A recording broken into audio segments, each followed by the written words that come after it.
germinales y 5 a 10% para cordones y sexuales y del estroma, y 5% en metástasis a ovarios.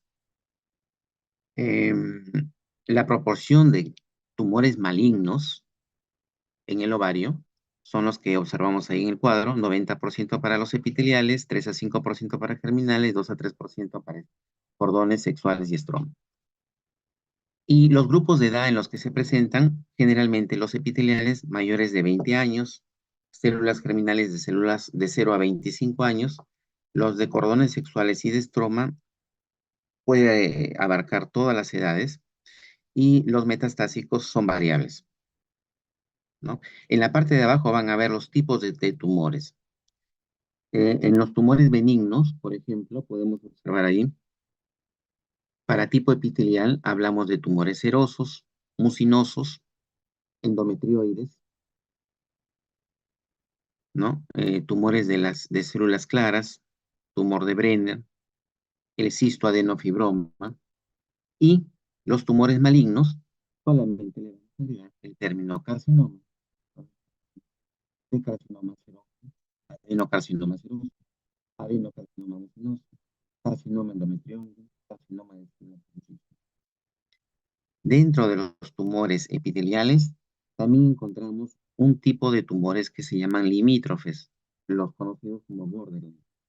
Aquí va a haber un mayor predominio de los tumores borderline en los cistoadenomas serosos y los mucinosos.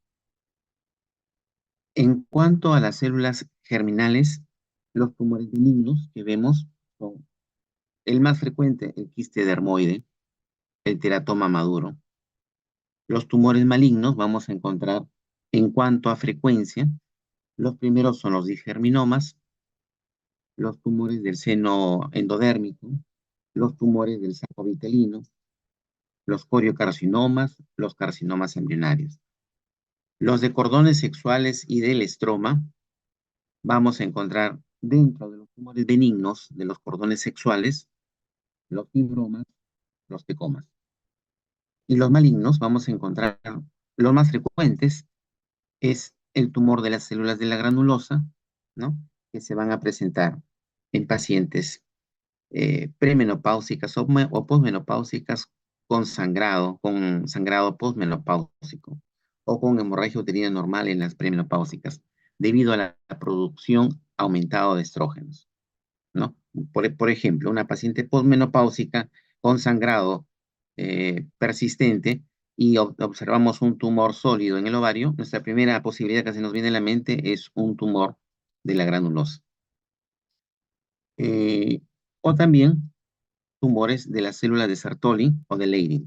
Estos dos, en este caso, está aumentado los andrógenos, ¿no? Pacientes con hirsutismo, por ejemplo, o con androgenización en la posmenopáusica, estamos pensando en un tumor de células de Sertoli o de Leydig. Estos pacientes, uno siempre tiene que tener en cuenta este cuadrito. ¿Por qué? Porque de acuerdo a la presentación, más o menos uno va haciendo orientación diagnóstica, o sea, hacia dónde te vas, hacia qué tipo de tumor estás orientado, ¿no? Si es una paciente joven, un tumor en una paciente premenarquia y posmenopausia, siempre pensamos en un tumor maligno, ¿no? Por eso el tratamiento siempre va enfocado hacia el grupo etario, hacia la frecuencia, ¿no? Este cuadrito tienen que tenerlo siempre presente. Entonces, de acuerdo a esta clasificación última de 2014, nosotros vamos a encontrar ahí los tumores epiteliales, lo que se ha mencionado, ¿no? Los tumores benignos, los cistoadenomas serosos, los adenofibromas serosos, eh, los papilomas de superficie serosa, los borderline, tumor borderline seroso, el borderline mucinoso. Los malignos, vamos a encontrar los carcinomas serosos de bajo grado y los carcinomas serosos de alto grado. Esto es en cuanto a los serosos. No olvidemos que están todos dentro de los tumores epiteliales. De igual manera, los tumores mucinosos y los tumores endometrioides.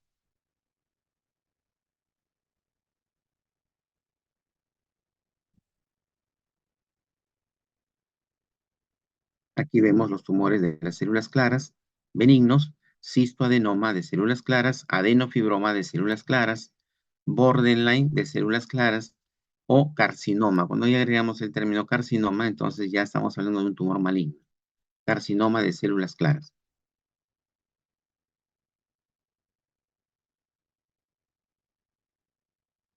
Y ese es sucesivamente para el resto de tumores, ¿no? Según esta clasificación.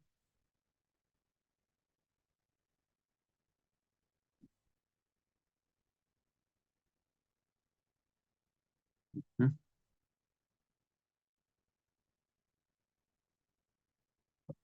Por ejemplo, los tumores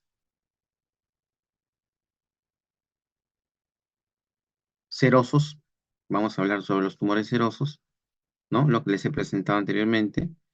Vamos a ver de que el cáncer ovárico se puede clasificar en dos tipos, así como de repente han escuchado en la clasificación de cáncer de endometrio que hay dos tipos, el tipo uno, el tipo 2, el tipo uno de mejor pronóstico, el tipo 2 de mal pronóstico. Aquí también hay dos tipos. El tipo uno en cáncer de ovario es el carcinoma seroso altamente diferenciado. Se desarrollan a través de lesiones precursoras típicas, como los histoadenomas y los tumores borderline. Eh, este subtipo histológico predominante de la vía tipo uno también se incluye en esta categoría los mucinosos, los endometrioides de bajo grado, así como también los tumores malignos de Brenner. El tumor de Brenner, así como existe un tumor benigno, también existe un tumor maligno de Brenner, ¿no? Estos tipos de tumores, los tipo uno, se diagnostican a menudo como tumores en estadio temprano, por lo general, porque no son agresivos. Entonces, por lo general, se diagnostican en estadio temprano y son bien diferenciados, son altamente diferenciados. Son genéticamente estables y no carecen de esta mutación del P53, que a diferencia de los tipo 2, sí lo presentan y nos van a diferenciar estos dos tipos de tumores.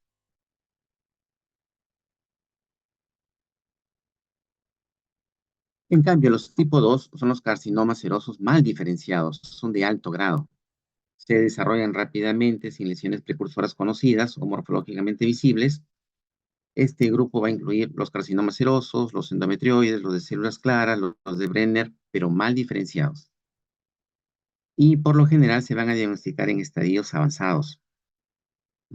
Los cánceres serosos de alto grado son genéticamente inestables y más del 80% portan la mutación P53. Los tumores serosos borderline pueden rara vez progresar a tumores altamente diferenciados. Puede, pero es de baja frecuencia. Los tumores mucinosos, tenemos los benignos, los que se mencionan ahí en la pantalla, los borderline y los carcinomas mucinosos. Los tumores de ovario eh, tipo borderline, ¿no? Limítrofes, hay de dos tipos, ¿no? De tipo intestinal y de tipo endocervical. Así se han dividido en esta nueva clasificación. Los tumores borderline, rara vez, como dije, pueden progresar a tumores altamente diferenciados. Otra cosa importante que tienen que tener en cuenta es, por lo general, por lo general, el cáncer de ovario tipo 2, como se ha mencionado, se va a diagnosticar en estadio avanzado, porque los síntomas son totalmente inespecíficos, y son muy, muy agresivos, hacen metástasis a epiplón, a otros órganos, ¿no? Y la paciente cursa ya con ascitis. Por lo general se diagnostican en estadio 3, 4, los cánceres de ovario tipo 2. Acá tenemos otro tipo de tumores, los tumores seromucinosos, benignos, cistoadenoma seromucinoso y adenofibroma seromucinoso. También tenemos aquí en este grupo los borderline y el maligno, el carcinoma seromucinoso.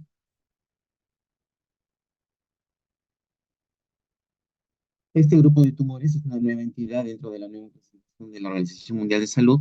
Esencialmente comprende los borderline mucinosos de tipo endocervical, ¿no? La arquitectura de los borderline seromucinosos se asemeja a los borderline tipo serosos, Un tercio de ellos están asociados a endometriosis y a nivel molecular están más cercanos a los tumores endometrioides que los tumores serosos. Luego tenemos así los tumores endometrioides. Los tumores endometrioides, que la endometriosis atípica también puede estar asociada con el desarrollo de cáncer de ovario endometrioide y de células claras. Esta patología muy frecuente en la mujer, la endometriosis, tiene una relación con la presentación del cáncer de ovario de tipo células claras y endometrioide, ¿no? La endometriosis también está dentro de los factores de riesgo que vamos a mencionar posteriormente para hacer cáncer de ovario. En la nueva clasificación sitúa los quistes endometrioides en el mismo contexto neoplásico que el cistoadenoma endometrioide, debido a su presentación similar.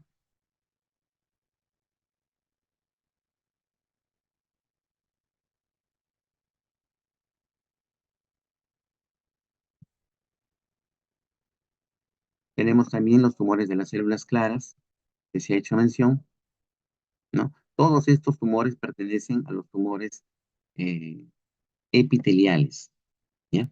Que se forman en el epitelio.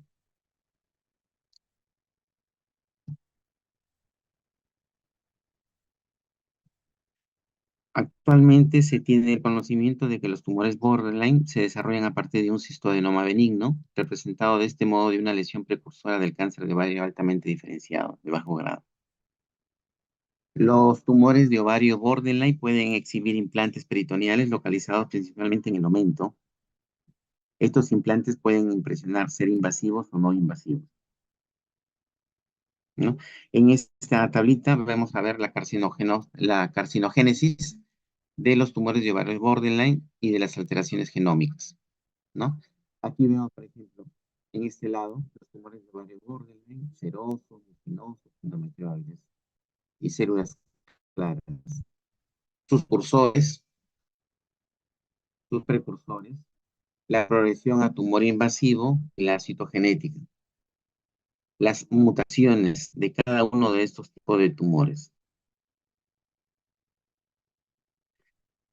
En cuanto a la epidemiología de cáncer de ovario, más o menos anualmente se detecta más de 20.000 mujeres en Estados Unidos contraen el cáncer de ovario. Es el noveno tipo de cáncer más frecuente, el cáncer. Si hablamos de mortalidad, es el primero de los cánceres ginecológicos, ¿no? Es el que lleva la cabeza, porque, como les vuelvo a repetir, vuelvo a incidir en lo mismo, es de que se diagnostican, generalmente se diagnostica en estadio avanzado. En el 2013, el año más reciente sobre el que hay datos, incluso estaba revisando el 2017, ¿no? Son más de 20.000 mujeres que recibieron el diagnóstico de cáncer de ovario y 14.276 mujeres en Estados Unidos han muerto por esta patología. La mayoría, 85 a 90%, no son epiteliales. Y su frecuencia es la que vemos en este cuadro, ¿no? Cistoadenocarcinoma seroso está a la cabeza con 42%, cistoadenocarcinoma mucinoso con 12%, carcinoma endometrioide 15%, carcinoma indiferenciado 17% y carcinoma de células claras 6%. En cuanto a la probabilidad de mujeres que nacen y que pueden desarrollar cáncer a la edad de 85 años, en ovario tenemos 1 en 81. 1 en 81 es la probabilidad de cáncer de ovario. Esta tablita es para ver la estimación, la incidencia y la mortalidad en 5 años de prevalencia ¿no? En el Perú de cáncer de ovario, lo vemos más o menos acá, por debajo del término medio. Si lo comparamos, por ejemplo, con cuello uterino o con mama, que están a la cabeza, ¿no?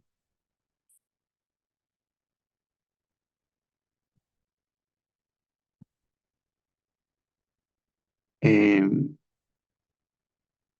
las neoplasias de ovario primario relacionadas a la edad, tenemos menores de 20 años, las células germinales, ¿no? De 20 a 50 años, epitelio celómico, y mayores de 81 mayores de 50 años, también epitelio celómico. Los factores de riesgo para cáncer de ovario son varios, ¿no? Tenemos, por ejemplo,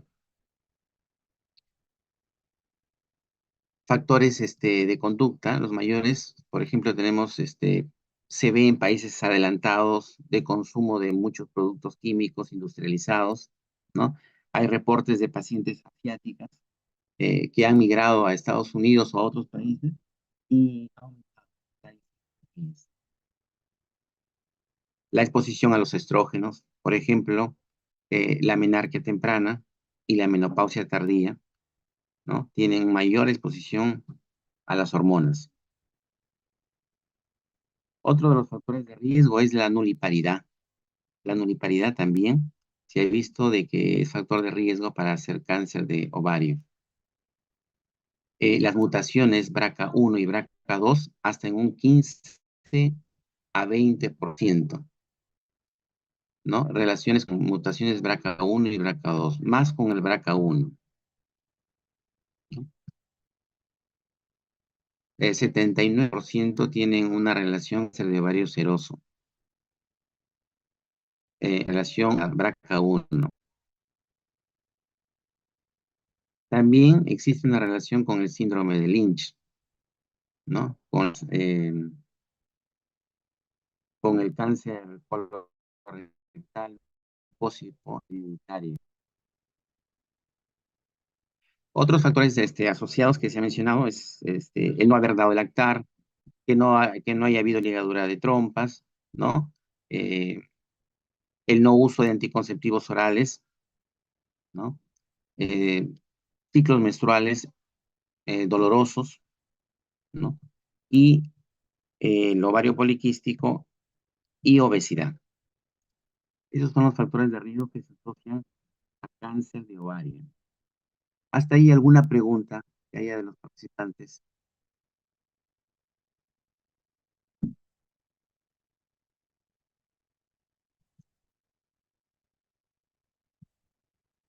Bien, también se ha relacionado el cáncer de ovario con la terapia de reemplazo hormonal, ¿no? Se ha visto de que por el uso de 5 años o más aumenta la incidencia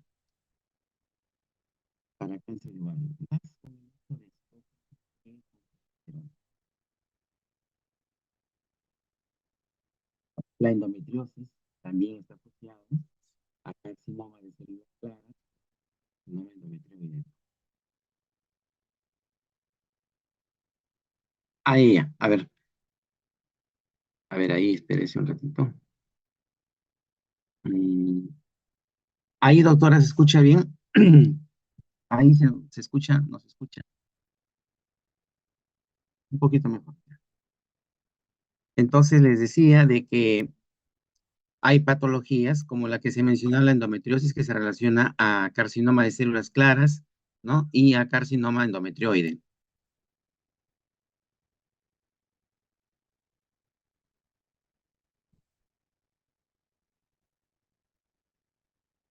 El uso de talco el uso de talco en los genitales también se ha visto como factor de riesgo para cáncer de ovario.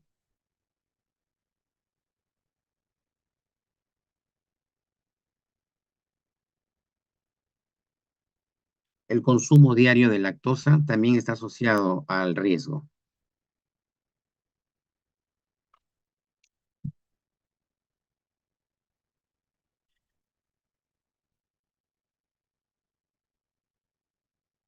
En cuanto a factores genéticos, el síndrome de cáncer de ovario mama, en la cual está la incidencia incrementada, tanto de la mama como del carcinoma de ovario, solos o en combinación.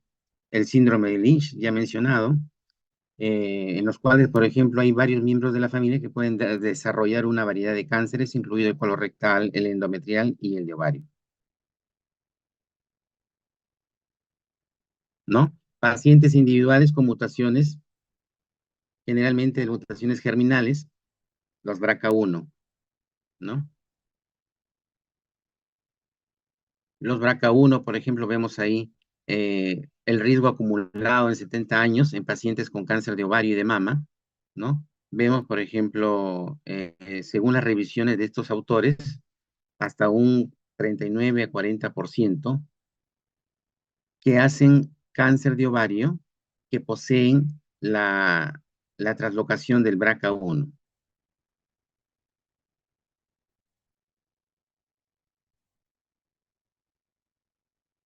¿no? Aquí también el factor de riesgo en pacientes de 30 años o más, ¿no? Se ve en BRCA1, miren, pacientes de 70 años, un 39% de riesgo.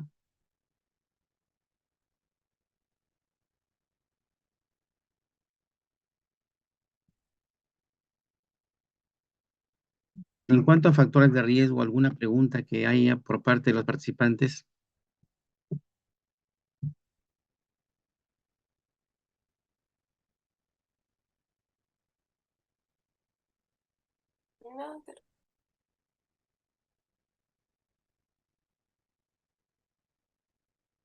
No, doctor. Siga, doctor. No. Bien, ya. Continuamos entonces. En cuanto a la patogénesis de carcinoma de ovario, bueno, desde el punto de vista tradicional, todos los tumores epiteliales derivan del epitelio, ¿no? De la superficie del ovario, la mayoría de los tumores epiteliales que hemos mencionado. Estos van a sufrir una transformación metaplásica y van a desarrollar cualquiera de los tumores mencionados anteriormente. Estos se asemejan a las trompas uterinas, al endometrio, al tracto gastrointestinal, al endocervix y a la vejiga urinaria, ¿no? Mm, Una teoría alterna propone que los tumores con un fenotipo mülleriano derivan del tejido de tipo mülleriano y no del mesotelio, ¿no? Estos quistes con líneas celulares de tipo mülleriano se encuentran en localizaciones paratubáricas y paraováricas que se denominan segundo sistema mülleriano. Según esta teoría, los tumores ováricos derivan de estos quistes. Una limitación importante para esta teoría es que las lesiones precursoras son muy raras en los quistes paratubáricos y paraováricos. Recientemente se habla de la teoría en la cual la mayoría de los carcinomas serosos, la mayoría, no todos, tienen un origen en las trompas uterinas, ¿no? Inician de una lesión precursora, las carcinomas intraepiteliales de las trompas, los famosos STICs. ¿Qué dice esto? Dice que la gran mayoría de los cánceres primarios de ovario tienen su origen en las trompas uterinas y en el endometrio. Desde el 2001 se está hablando de que las lesiones en el epitelio tubárico recuerdan al carcinoma seroso de alto grado en mujeres con predisposición genética para hacer cáncer de ovario. No se ha identificado una lesión precursora en los ovarios de mujeres con predisposición genética ni en ovarios contralaterales en mujeres con cáncer no hereditario. En estudios donde se han examinado las trompas cuidadosamente, se han identificado estos STICs, estas lesiones intraepiteliales, y lesiones infiltrantes en mujeres con predisposición genética para el cáncer de ovario. Se ha propuesto que una proporción importante de carcinomas ováricos desarrollan como resultado de la implantación de células malignas de carcinomas tubáricos, ¿no? Las células que migran de las trompas hacia el epitelio ovárico. Se ha encontrado el 70% de carcinomas serosos de alto grado, peritoneales y ováricos no hereditarios presentaban este compromiso, estas lesiones precursoras.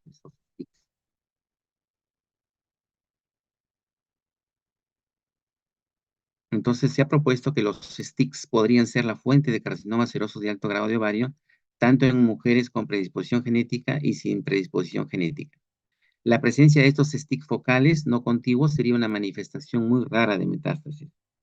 Se han identificado STICs en especímenes de mujeres con predisposición genética para cáncer de ovario. Hay un tipo de tumor, los carcinosarcomas, que son más agresivos en el ovario, también están asociados a estas lesiones precursoras. Las evidencias genéticas, el perfil genético de los carcinomas serosos de alto grado están más relacionados al perfil genético de las trompas uterinas que del epitelio de la superficie del ovario. Prácticamente todos los STICs, como son lesiones precursoras de alto grado, sobreexpresan el gen P53, ¿no? Similares a los carcinomas serosos de alto grado. Se ha visto que esos STICs asociados a carcinoma ováricos, ambos presentan mutaciones idénticas en TP53. Los carcinomas serosos de alto grado también van a expresar los PAX8, que es un marcador midriano, ¿no? Pero no expresan la calretinina, que es un marcador mesoteliano.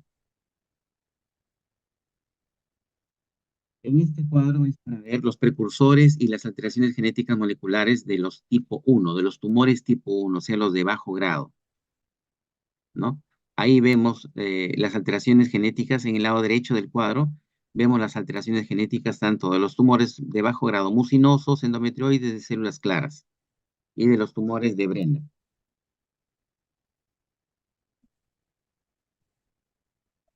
Los precursores, las alteraciones cromosómicas en los tumores de tipo 2, los carcinomas serosos de alto grado y los carcinomas indiferenciados, vemos la mutación P53 hasta en un 50-80% de estos pacientes,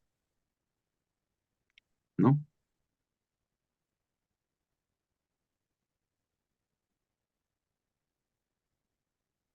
Ahí comparamos los dos tipos de cáncer de ovario, tipo 1 y tipo 2, los de bajo y los de alto grado, ¿no?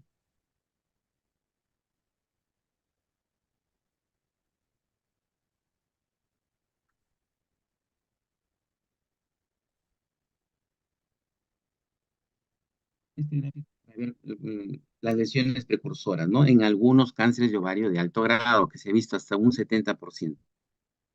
Por eso es que cuando se realiza la cirugía, de preferencia nosotros retiramos las trompas, cuando ya la paciente ha cumplido su vida reproductiva, ¿no?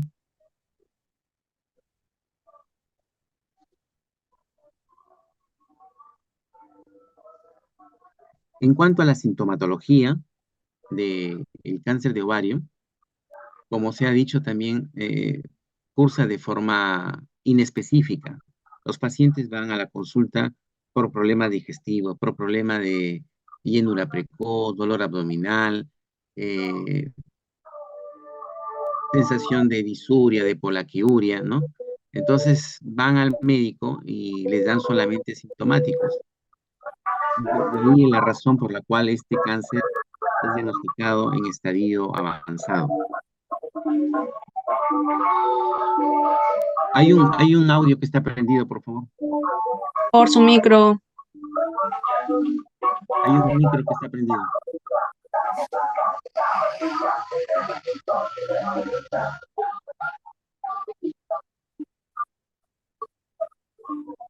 Dentro de los exámenes auxiliares que nos sirve para el diagnóstico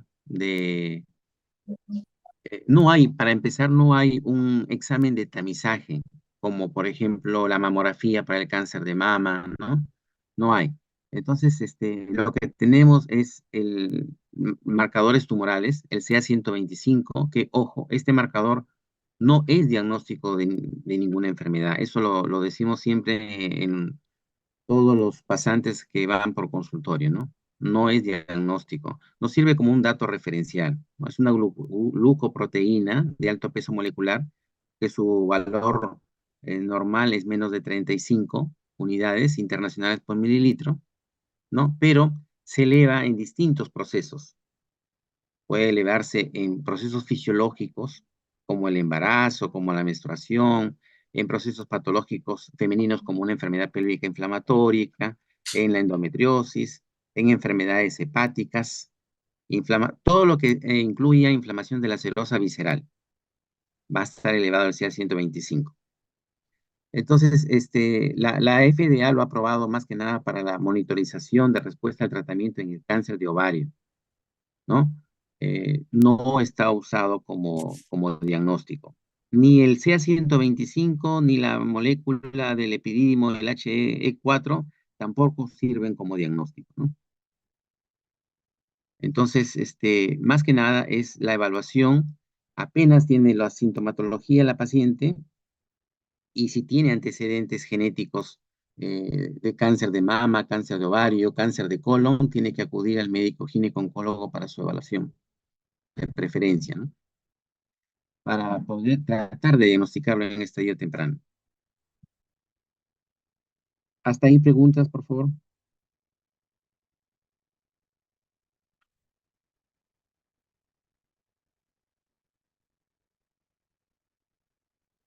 No, doctor. No. Ya, entonces,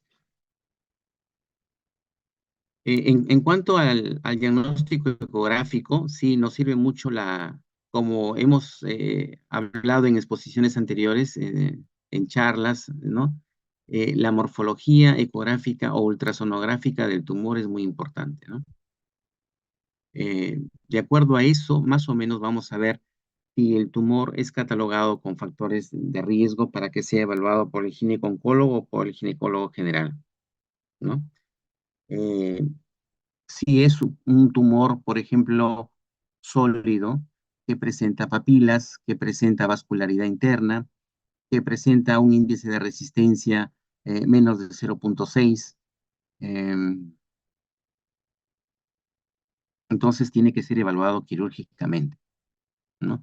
Y el manejo de estos tumores altamente sospechosos de cáncer de ovario eh, se hace en sala de operaciones con un estudio por congelación, ¿no? Se saca el tumor completo, cápsula intacta de preferencia, y se le entrega al patólogo para su estudio patológico, si es positivo para cáncer o no. De acuerdo a esto, se hace el estadiaje o se hace la citorreducción, ¿no?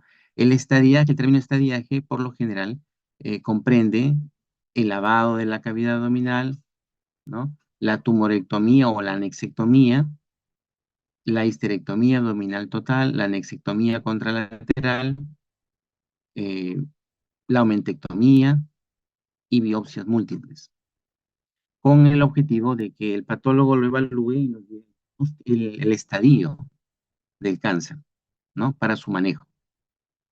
Y el otro término que han escuchado seguramente es de la citorreducción, en la cual por lo general está en un estadio, uno abre el abdomen y encuentra el cáncer de ovario avanzado, con metástasis a pared abdominal, a hígado, a distintos órganos abdominales. Entonces uno trata de resecar toda la enfermedad posible. Ese es el término de citorreducción.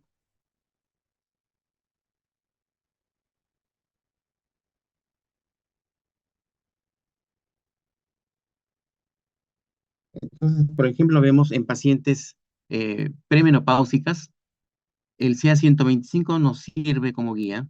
Por ejemplo, si vemos una masa, un tumor en el anexo, ¿no? De más de 8 centímetros, con un CA 125 más de 200, entonces tiene que ser evaluado a la paciente por la especialidad de ginecología oncológica para su estudio por congelación.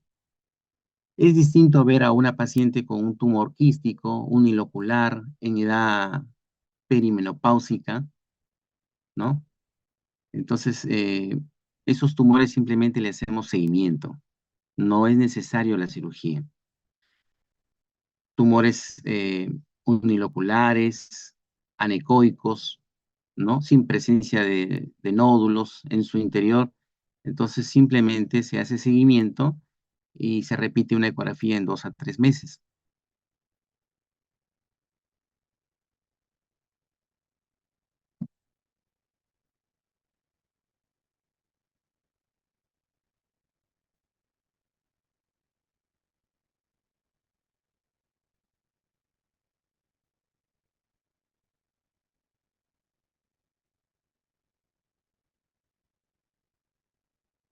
Algo para mencionar también, ¿no? Los histoadenocarcinomas que se llaman Doctor, disculpe, no se le escucha. ya. A ver, me voy a acercar más.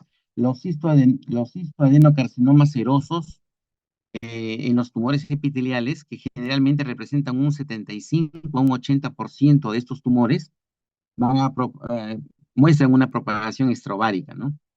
Por lo general son bilaterales. ¿Ahí se escucha, doctora? No.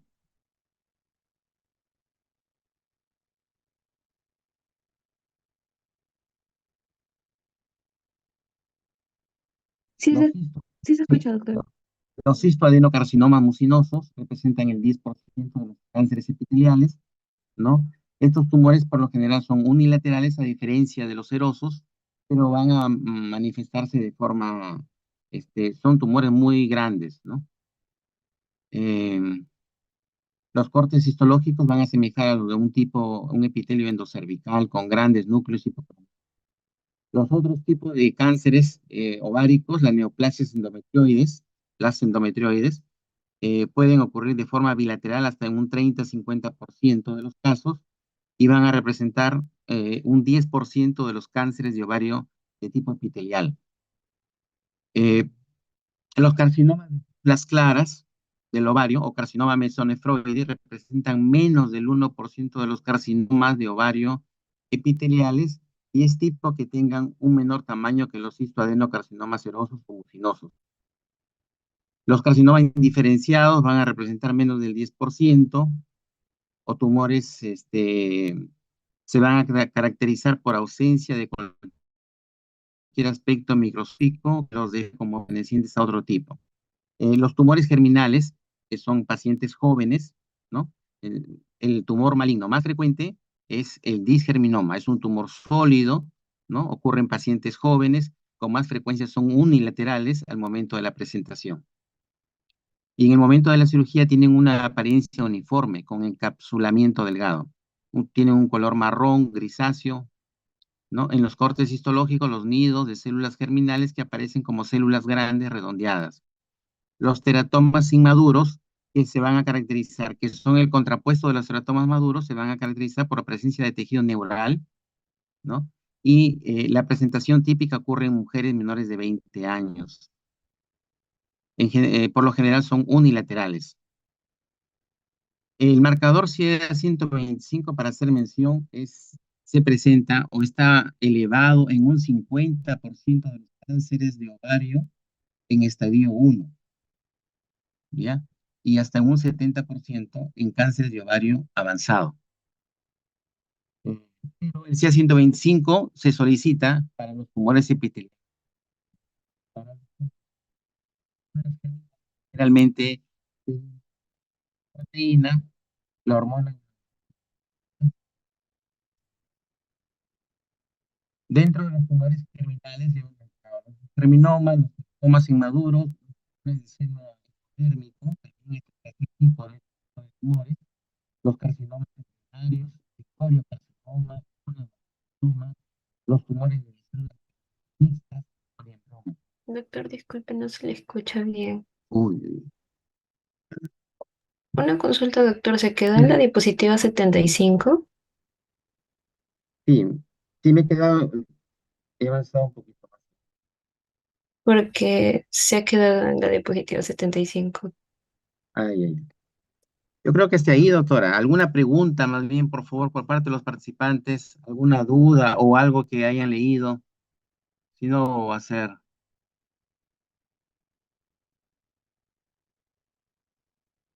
¿Cuántos participantes hay? 108, ¿no? ¿Alguna pregunta por parte de los alumnos?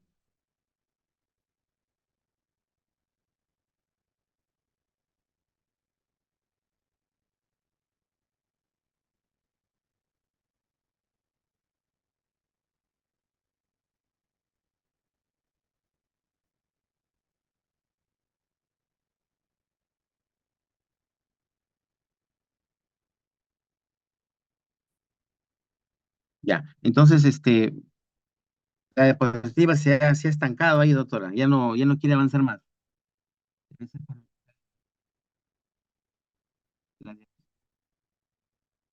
Doctor, disculpe, su audio se va cada rato. No, no se le escucha ahorita lo que digo. Nada se escucha, ¿no? Ay, sí, le escucho. ¿Ahí sí me escucha? ¿Sí? Sí, se le escucha un ratito claro y después otra vuelta no se escucha y eso. En cuanto a la prevención del cáncer de ovario, eh, generalmente se hace la salpingoforectomía bilateral en pacientes que han sido testeados con factores de riesgo que son BRCA1, BRCA2, ¿no? Y que han completado su vida reproductiva, ¿no? Mucho, incluso para prevenir cáncer de mama, cáncer de ovario.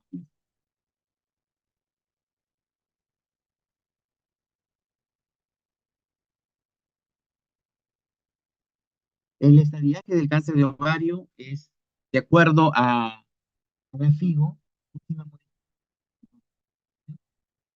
¿no? que tenemos, y por lo general encontramos cuando hacemos la laparotomía o el diagnóstico siempre en un 80% en exterior.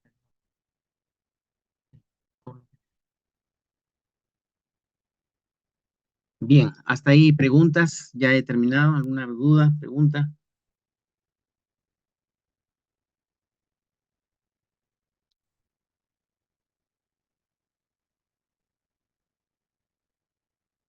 Doctora, ¿se escucha?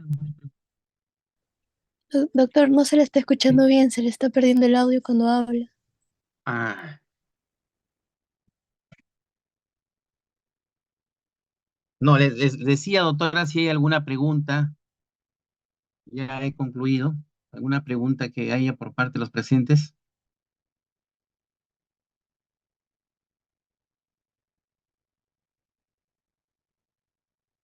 ¿Se escucha bien, doctora? ¿Ahí se escucha? Sí, se le está escuchando, doctor. Ya. Entonces le decía, doctora, ¿alguna pregunta? ¿Algún comentario?